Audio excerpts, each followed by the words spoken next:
राम नारायण राम, राम नारायण राम, राम नारायण राम।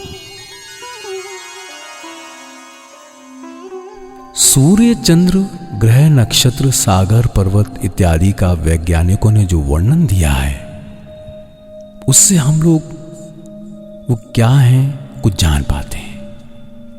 पर पारिवारिक जीवन में, सामाजिक जीवन में इनके कितने प्रभाव हैं, गणितीय नियम के अनुसार ये किस प्रकार सब में कार्य करते हैं, ये जानकारी हमें वेद, गीता, उपनिषद, महाभारत जैसे ग्रंथों से ही मिलती है। जो तीर्थ करने जाते हैं वो तीर्थ काफी दूर एवं दुर्गम स्थान का होता है। वहां तक जाने के लिए उन्हें अनेक विघ्न, बाधा, आपद विपदा को पार करना होता है। दक्ष, अनुभवी पथ प्रदर्शक के सहारे वहां पहुंचा जाता है। दुर्गम पहाड़, पर्वत चोटी, नदी, सागर के तट पर अवस्थित स्थानों तक उनके सहयोग से पहुंचा जा सकता है। उसे जाना समझा जा सकता है।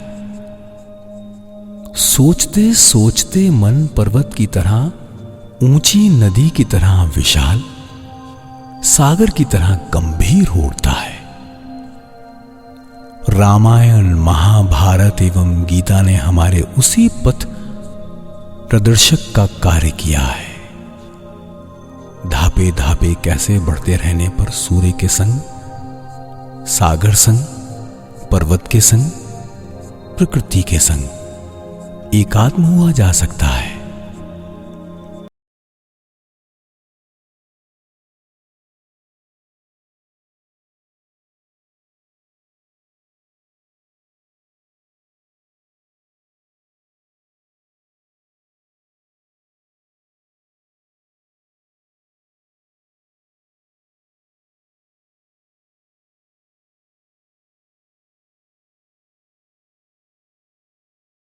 सूर्य, चंद्र, ग्रह, नक्षत्र, पवन, विद्युत उसी प्रकार से अपना कार्य किए जा रहे हैं। वो भी वास्तविकता संग युक्त हैं, हम भी वास्तविकता संग युक्त हैं, अतः हम लोग उनके साथ युक्त हैं। कर्ण केवल मात्र सूर्य पुत्र, भीम पवन पुत्र, युधिष्ठिर ही क्यों एकमात्र धर्मपुत्र होंगे? हम लोग भी उन्हीं की संतान हैं। आज भी हमारी नाड़ी में सदा सर्वदा 97-98 डिग्री ताप कायम है। वो ताप सूर्य की ही धारा है, सूर्य से ही प्राप्त है। तो फिर क्यों कुरु और कर्ण केवल सीना फुलाकर बोलेंगे हम लोग सूर्य की संतान हैं? क्यों भीम और हनुमान ही पवन के पुत्र होने का दावा करेंगे? क्यों केवल अर्जुन ही इंद्रपुत्र कहलाएंगे? इसका कारण ये है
प्रकृति अपने विभिन्न रूपों, विभिन्न प्रकार से रक्त का स्वाद चखाकर हमारे सिंह स्वभाव को जागृत करने की चेष्टा करती है। हम लोग अंधे की तरह अपने पूर्व परिचय को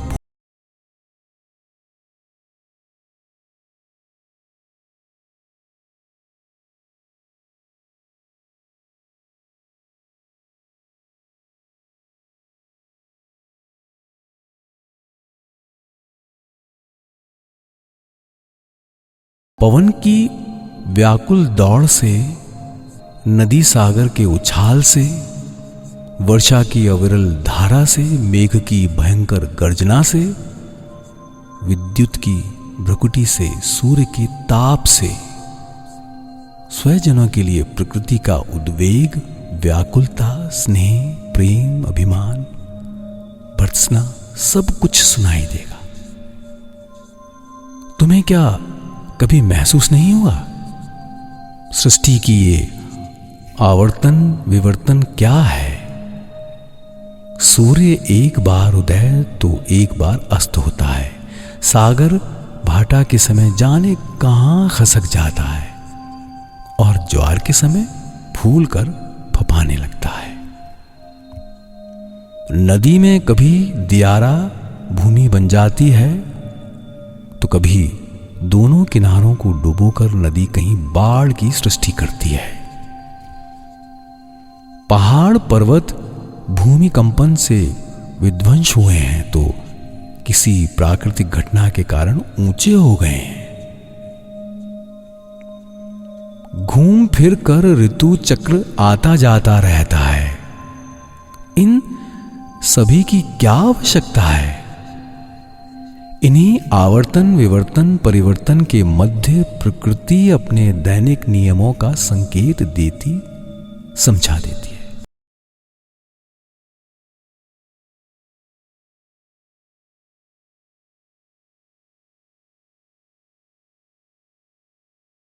हमारी दी गई क्षमता का व्यवहार मत करो। अब भी सावधान हो जाओ। लोभ मोह में मत डूबो, मिथ्या दुराचार में मत लिप्त रहो। अभी भी समय है, उठो, जागो। जो स्वाधीन क्षमता दी है उसका सद्व्यवहार करो। कितने रूप से वो सब विकसित हो रहा है ताकि उन्हें देखकर तुम्हें समझ आए, अपने को बनाने में तुम्हें सहयोग मिले। उन सभी को तुम देख सुन समझकर एक दूसरे के संग सद्भाव से मिल सको, यही मैं चाहता हूं।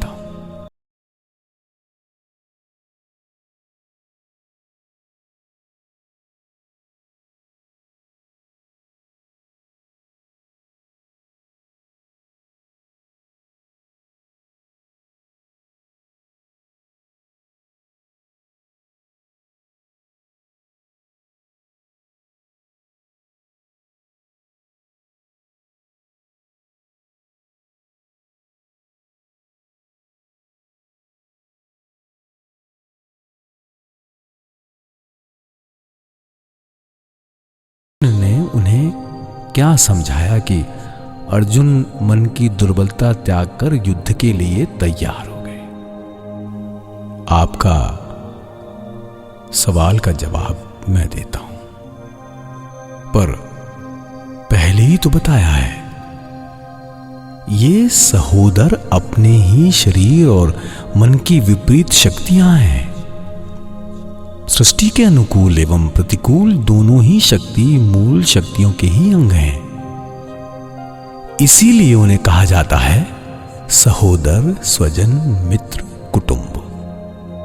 पार्थ अर्थात पार्थिव विषय वस्तु जो सभी युद्धकामी आत्मीय स्वजन तुल्य विरुद्ध शक्ति को सामने देख डरे अवसादग्रस्त हो पड़े थे।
संकट की घड़ी में मन की दुर्बलता त्याग कर युद्ध अर्थात कर्म की ओर बढ़ो।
दुर्बलता का त्याग कर युद्ध करो।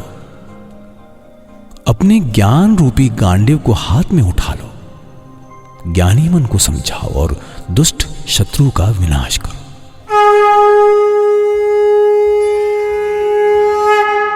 सब मिलकर बोलेंगे राम नारायण राम, राम नारायण